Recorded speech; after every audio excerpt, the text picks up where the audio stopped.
I love the term financial freedom, and it's not about being rich. It's not about having a high dollar job, classy job. It's about managing your finances because they behave if you manage them. But you have to be able to tackle the anxiety around it to get to that point. If you would like to see more great videos on anxiety, please hit the subscribe button and the notification bell. Hi, I'm Erica Gregory with Johns Creek and Operator Counseling. Today's video is on anxiety and finances, which is a really important topic because our anxiety has gone up so much since COVID-19. With me today is DDorman, a financial advisor with Equity Service Inc., to share some financial wisdom and anxiety with us. So welcome, Debbie. Glad to be here. Thank you for having me. Today's video, we're going to cover together why there's so much anxiety around our finances, just how important it is to talk in your relationship, in your marriage, about finances, to give you some really good tools today.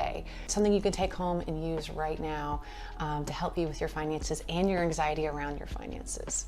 So let's dive in.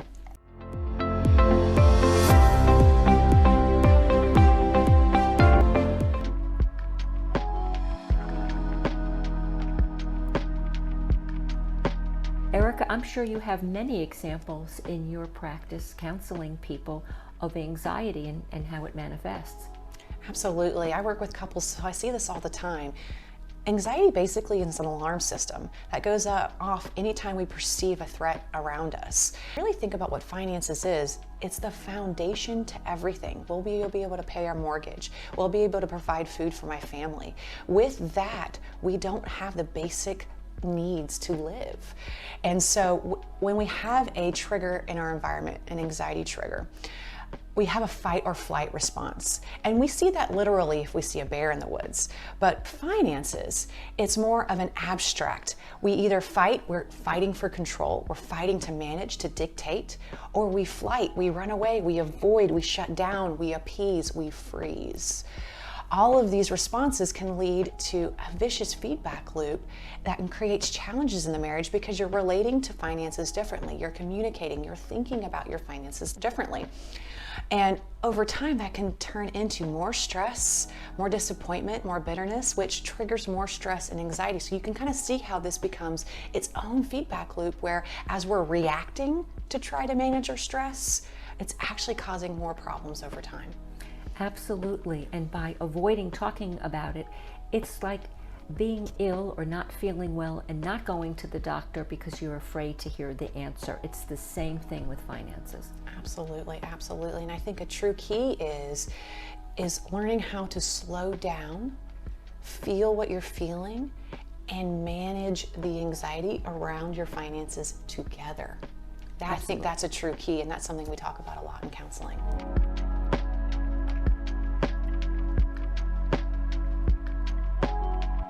So Debbie, when is a good time for couples to come to see a financial advisor?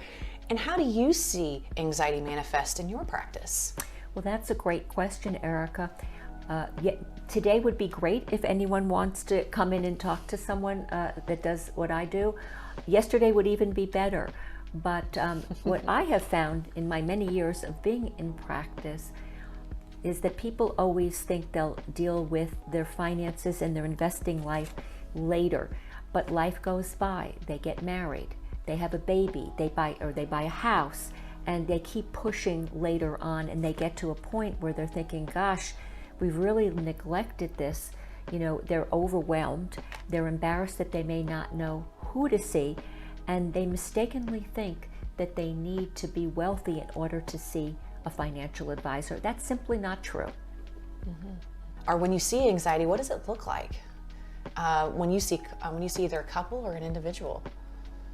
Most of the time, depending on what life stage they're in, it's going to vary. If they are young, they generally think they have time. If they're older and within a few years of retirement, they're worried. No matter how much amount of money they may have saved, will it be enough and will they outlive their money? Oh, absolutely. I see that a lot of fear around that at different stages, whether it's first getting together and figuring out how to do their finances together, or the later stages, how are we going to pay for college? Can we retire?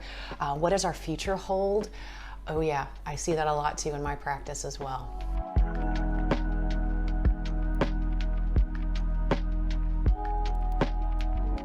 So the real question I want to address today is, if you are having anxiety around finances, what to do about it. I think the first piece of that is a lot of people who have anxiety don't realize they're having it. And so some of the symptoms you may see, or some of the behaviors you may see in your life that lets you know there's some anxiety going on, is you're having a hard time sleeping at night. Maybe you wake up worried about your finances. Maybe you find yourself checking your statements or checking what your spouse is doing.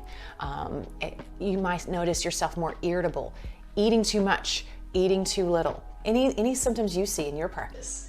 Disparate spending styles that cause stress. Absolutely, absolutely. So maybe you binge spend, or you just, in the avoidance, it's, I don't even know what I'm spending. I don't even know what my budget is. I have no awareness of what we're doing month to month. And that in itself can create a lot of fear, because then you don't know, can we make that payment? I don't even know what's in our bank account. So that's some signs of avoidance, as well as that hypervigilance. It cannot go off my mind. I'm having thoughts. It's hard to focus on other things. It's hard to enjoy your son's soccer game because you're sitting there worried about your finances. Or how are you going to put food on the table tomorrow? So those are some real symptoms that you may be experiencing to let you know that you do need to work on the anxiety part. And then it's just naming it to tame it. So naming that I'm having an anxiety response, that kind of separating that from the finances itself for a second of, this is anxiety, now what do I do? And there's some real great practical tools you can use to manage and lower your anxiety. It's about teaching yourself, teaching your body. It's a natural response. So you teach your body to slow back down so that you can then face, how am I going to tackle my finances? So first, it's calm. First, it's regulate the emotion, regulate the anxiety in the moment. You're going to have to do this every time. It's not something you do once, you know it, and then you just get to kind of coast the rest of your life. Every single time you face your finances, you're probably going to have to take a deep breath and then jump into it. And then it's really educating yourself on how to manage your finances and what to do. And that's where I pass the baton to you. That's where you're the expert. So, well, thank you. I think that these are very interesting times, and COVID has, of course, added an additional layer of stress, but you can also look at this as an opportunity to spend some more time with your spouse and start to tackle this together as a team. What I always ask people to do, whether they're currently under stress or not, is let's take a look at your life. I always encourage them to take at least 3 months of statements to see how they live. And when I say that, I said, make either a spreadsheet if you tend to be that type of person, or even get something as simple as a journal so that you can write down different categories about where you spend. Those would include food, mortgage or rent, utilities, car payments, the dentist, whatever it might be. But it's interesting because I find food is a very interesting category for a lot of people. I ask them to take the food category and break that down into 3 areas. Groceries you buy and eat at home and prepare in your own kitchen, fast food, and also fine dining. And I also want you not to forget about that $4 cup of Starbucks coffee. Yep. If you do that 5 days a week, that's about $2,000 a year.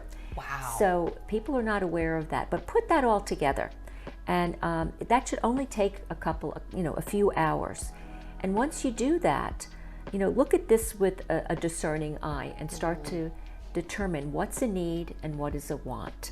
That's hard. So that's a hard thing because we get used to just swiping a card or paying for something and not really thinking about it. So can you cut down on dining out? Can you pack your lunch when you go to work 4 days a week? Do you need the most expensive cable package? Can you keep your vehicle for 10 years instead of continuing to trade it out? When decide on this as a couple, you're going to feel like you have more control because you're working together as a team. And another very important part is then make an appointment with a financial advisor. They are not transactionally oriented. Their goal is to help develop a long-term trusted advisory relationship. They will help you today and they will help you invest for your future. And the best news about this is that you're doing it together and you feel like you're working toward a common goal. That's something we talk about a lot in counseling, is having a shared dream. And I can think about someone I was talking to last week about this, of they had a lot of fear and anxiety about combining their finances, they're newlyweds. And it's about, if we can't talk about this is like the foundation, like I was talking about before, then what else are we not going to be able to talk about? If we are not on the same page with how we're spending our money, if we're not on the same page with how we're saving our money, what we're planning for, then we don't have a shared sense of a dream together of what our future is together. And so really, I think that's a symptom of a bigger problem. I think you are so right, and you mentioned something very, very important. Most women will spend more time planning their wedding than they will sitting with their future spouse to determine whether they're on the same page with financial goals. What are their values? Financial values, we said it at the same time. There you go. Everyone has different perception of what finances are and values around them that they want to honor and respect. Are we on the same page around that? Premarital counseling is a great solution for that, because there's actually something called Prepare and Enrich that offers a ton of questions that allows you to kind of unpack what are we on the same page about and what are we not on the same page about, and a whole section of that is the finances. It's so important. I encourage anyone who's considering marriage to start talking about their finances, and I don't mean one conversation. I'm talking an ongoing dialogue.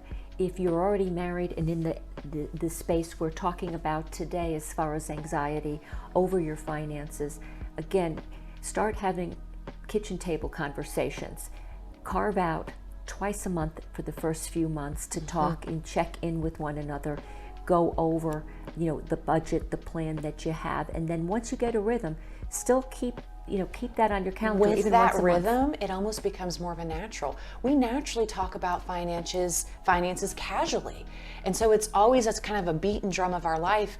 And that really is how you tackle the anxiety around it, is that it becomes normalized. It becomes a part of our life, because guess what? Your finances are a part of your life. And it's not this taboo, oh no, tonight we're talking about the finances, almost anticipating the fight, or I'm gonna get in trouble for buying that purse last week. We're talking about it on an ongoing basis, so it's not this monster hiding in the closet. And I think you're right, and I encourage people. It's always exciting for me to see an individual or couple's growth as they go down a new path. And I so appreciate your having me here today. If anyone would like to call me. So how you can reach Debbie is, we'll have a link below to her website, as well as all of her contact information, so that you can see that there and get a hold of her and see all the services she offers. And if this topic it's just listening to us talk about it is extremely anxiety provoking, you're not alone. This is a really tough topic. This is what splits up most marriages, is communication around finances and the stress that finances cause. And so feel free to reach out to us just to ask questions, what to expect, and we can see how we can help you as well. Tackle this, manage this, and so that you feel free. I love the term financial freedom, and it's not about being rich. It's not about having a high dollar job, classy job. It's about managing your finances, because they behave if you manage them. But you have to be able to tackle the anxiety around it to get to that point. We are producing a lot of videos about anxiety in this anxiety series. So if you would like to see more great videos on anxiety, please hit the subscribe button and the notification bell to see more videos as they come out.